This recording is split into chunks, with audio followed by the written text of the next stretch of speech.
আমাদের স্বরাষ্ট্র উপদেষ্টা উনি বলেছেন যে আওয়ামী লীগের ঝটিকা মিছিল যদি থামাতে না পারে তাহলে পুলিশের বিরুদ্ধে অ্যাকশন নেওয়া হবে, বলছেন না? এটা নিয়ে কেউ কোনো আলোচনা করছে, কিন্তু একটা প্রশ্ন আপনি আমাকে বলেন। আবার সেপ্টেম্বরে এই উপদেশটা বলছে একবার র্যাবের একটা অনুষ্ঠানে, এটা বোধহয় 21শে সেপ্টেম্বর এরকম হবে, যে যদি আপনার ঊর্ধ্বতন আপনাকে কোনো বেআইনি আদেশ করে আপনি সেটা মানবেন না বলছে। আবার উনি ওখানে এটাও বলেছিলেন যে যদি র্যাবকে রাজনৈতিকভাবে ব্যবহার করা না হতো তাহলে এত সব গুম খুন হইতো না। তাহলে আপনি আমাকে বলেন, একটা বৈধ রাজনৈতিক দল আওয়ামী লীগ, সেই দলের ঝটিকা মিছিল প্রতিহত করতে না পারলে পুলিশের উপরে অ্যাকশন নেওয়া হবে। তো একটা বৈধ রাজনৈতিক দল মিছিল করবে, এটা তো তার সাংবিধানিক অধিকার, দলটা তো অবৈধ না। তো এইটাকে যখন উনি আটকাতে বলেন, থামাতে বলেন, তখন উনি কি একটা মানে আপনার বেআইনি আদেশ দিচ্ছেন না? আবার উনি বলেছেন বেআইনি আদেশ দিলে মানবেন না, যদি না মানে তখন সেই পুলিশকে বদলিও করতে পারবেন। তো এখানে বলেন কোথায় সংবিধান, কোথায় আইন, কোথায় কি? আমি বলেছি অত হবে, এই আচরণটাকে আপনি কি বলবেন? এটা কি আইনি আচরণ? ভাই এগুলি বলে কোনো লাভ নাই। আমি আরেকটা আপনাকে সহজ উদাহরণ দিয়ে বলি।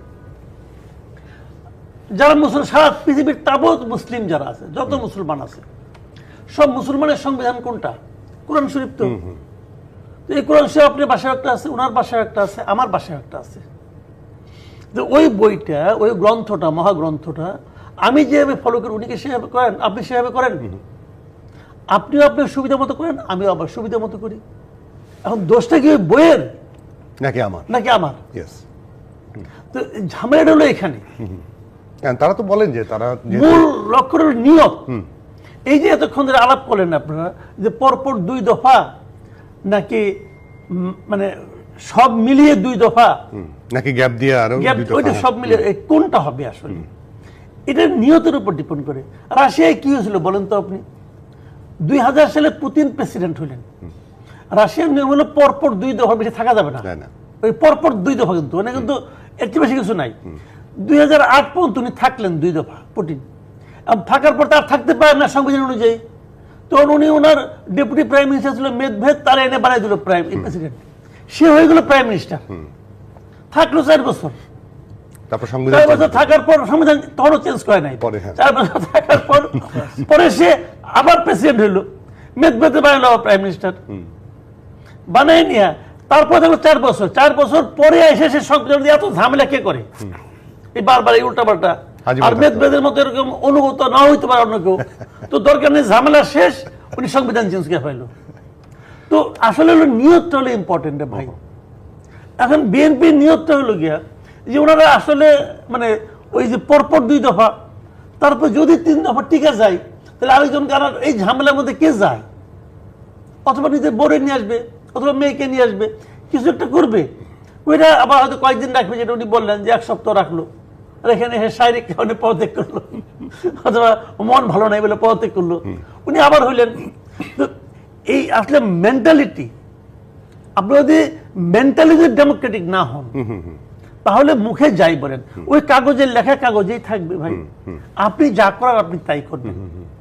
এটা আমরা 91-ও দেখছি। 91-ও তো আমরা সাংবাদিকতা করি, তখনও দেখছি ওই 3 জোটের রূপরেখা কি কি ছিল, অনেক মিষ্টি মিষ্টি কথা লেখা ছিল, কেউ মানছে না, মানাতে কোনো সমস্যা হয়েছে, চলছে গাইড জুড়ে।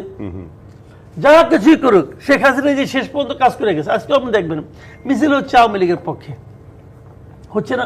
এই মিছিলে যে কোনো একজনকে ডেকে জিজ্ঞাসা করেন, ভাই এই যে এই 15 বছর আওয়ামী লীগ যা করছে, সে স্বীকারই করবে না আওয়ামী লীগ কোনো কিছু খারাপ করছে, একদম না। সে স্বীকারই তো করবে না, তারা নিজেরাই স্বীকার করে না। কিন্তু স্বীকার করবে, পালিয়ে আছে তারাও তো স্বীকার না, তারা পালিয়ে আছে তারা স্বীকার করে না, বুঝলাম।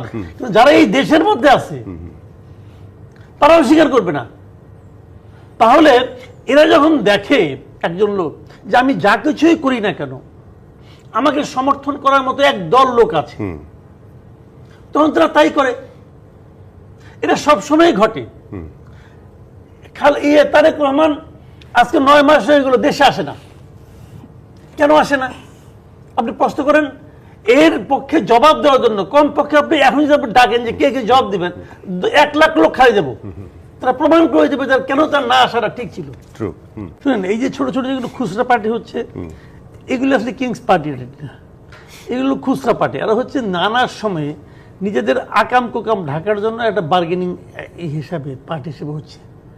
তারা নিজেরা বিভিন্ন সময় ছোটখাটো পার্টি বলতে পারবে, আমার একটা প্ল্যাটফর্ম আছে, আমার একটা পার্টি আছে, আমি অমুক পার্টির লিডার, এই লিডার হিসেবে সে হয়তো যে প্রধান উপস্থিতির সঙ্গে একটা মিটিং করবে, ওখানে একটা মিটিং করবে, এইগুলি আর কোনো কাম নেই এদের। এদের কোনো ভোট টোট কিছু নেই, এদের এদের এদের কোনো অর্থ হয় না কোনো। আর কিংস পার্টি একটা আছে, সেটা হলো কি আপনার এই এনসিপি। এনসিপি হলো কিংস পার্টি। কিংস পার্টি মানে কি?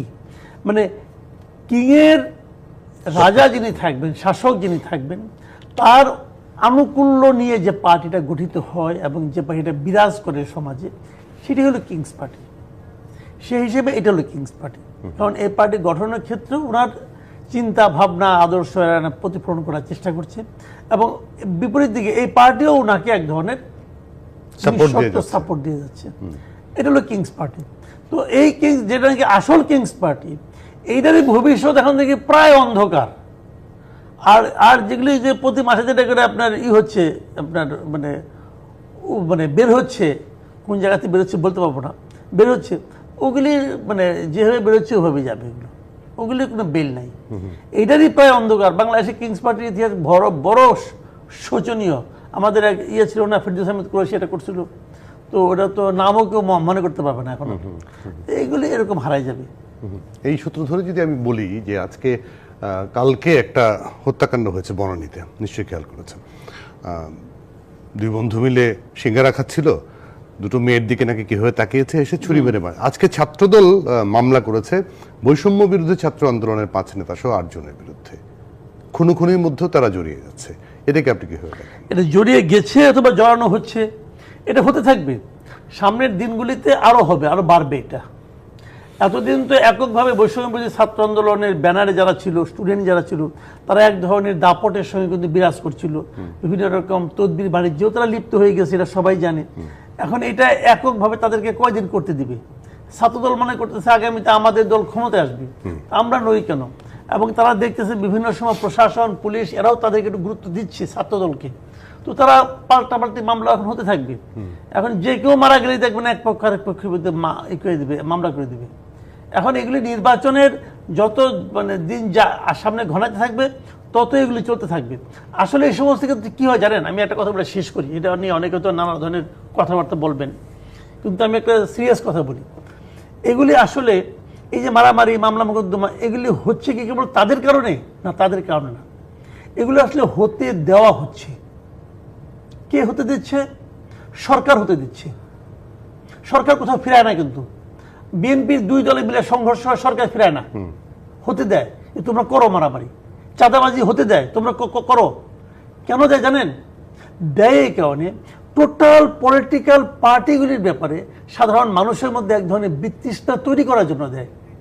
এবং এই বিতৃষ্ণা যখন চূড়ান্ত পর্যায়ে ধারা উঠবে, তখন তাদের যে ক্যাম্পেইনটা, যেটা অরাজনৈতিক সরকারকে 5 বছর রাখতে হবে, সেই ক্যাম্পেইনটা তখন জোরদার হয়। এটার পিছনে একটা অন্য ইতিহাস আছে, অন্য একটা ষড়যন্ত্র আছে। এই ষড়যন্ত্রটা আগামীতে আরো দেখবেন। কিন্তু এর মধ্যে তো একটা মিছিল একটা হয়েছে নারায়ণগঞ্জে, মার্চ ফর ইউনুস, হয়তো নানা ফরম্যাটে এখন এটা দেখতে থাকবেন আপনারা। আপনি এটা দেখলে অনশন হয়েছে, এটা দেখেন নাই না? অনশনটা খেয়াল করিনি। ইউনুসকে রাখার জন্য 5-6 জন ছেলে ঢাকা বিশ্ববিদ্যালয় রাজু ভাস্কর্যের সামনে অনশন করছে। আর কয়েকজন হুজুর বলছে যে আল্লাহ কিয়ামত পর্যন্ত কি ডক্টর ইউনুসকে ক্ষমতা। এগুলো হতে থাকবে এখন, এগুলো হতে থাকবে। মানে দৃষ্টি ওদিকে ঘুরিয়ে নেওয়ার জন্য জাস্ট খালি রাজনীতির প্রতি মানুষ